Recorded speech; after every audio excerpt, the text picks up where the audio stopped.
আলিস আল ইসলাম দৌড়চ্ছেন কারো পেছনে কারো সামনে। বিশ্বকাপ স্কোয়াডে জায়গা পাওয়ার দৌড়ে একটু যেন পেছনেই পড়ে গেলেন আলিস। বিপিএল এর পর শ্রীলঙ্কার বিপক্ষে সবশেষ টি-20 সিরিজের দলে হুট করে ডাকা হয় আলিসকে। সেই সিরিজে স্পিনার খেলতে পারেননি ইনজুরির কারণে। চোট থেকে পুরোপুরি সেরে না ওঠায় এখনো খেলতে পারেননি ঢাকা প্রিমিয়ার লিগের একটা ম্যাচও। একই কারণে রাখা হয়নি ক্যাম্পের দলেও। বোঝাই যাচ্ছে বিশ্বকাপ দলে ঢোকাও কঠিন হয়ে যাচ্ছে তার জন্য। খুব স্বাভাবিকভাবেই বিশ্বকাপের মতো বড় টুর্নামেন্টে ম্যানেজমেন্ট চাইবে পরীক্ষিত কাউকেই। বিপিএল এ ভালো করলেও ইন্টারন্যাশনাল সার্কিটের জন্য আলিস এখনো প্রস্তুত কিনা সেই প্রশ্ন আছেই। শ্রীলঙ্কার বিপক্ষে খেলতে পারলে, নিজেকে প্রমাণ করতে পারলে তার সুযোগ থাকতো। সেই সম্ভাবনা এখন অনেকটাই কমে এসেছে।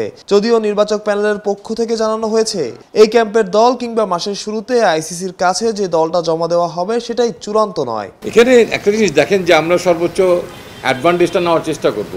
1 তারিখের মধ্যে টিমটা জমা দেওয়া, এটা একটা আইসিসির একটা বাধ্যবাধকতা করে দেওয়া হয়েছে, যদি এটা এক্সটেন্ড করা না হয় ডেটটা।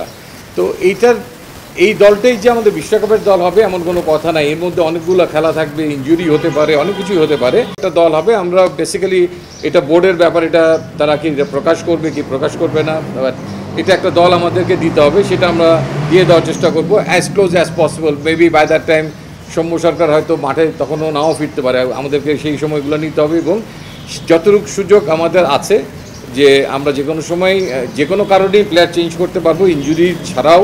তো সেই সুযোগগুলো আমরা নিব। সেগুলো হলে হয়তো তার জন্য ফর্মালি হয়তো পরে একটা ডিসকাশনের টিম ডিক্লেয়ারের একটা সুযোগ থাকবে। অফিসিয়ালি আনঅফিসিয়ালি হয়তো আমরা পাঠিয়ে দেবো যেটা আমাদের দাপ্তরিক কাজ করার, সেটার জন্য হয়তো করা হবে।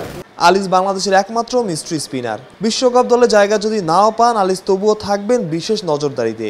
স্পেশাল ট্যালেন্টের মূল্যায়নও বিসিবি করবে স্পেশালি। প্রত্যয় অলরাউন্ডার।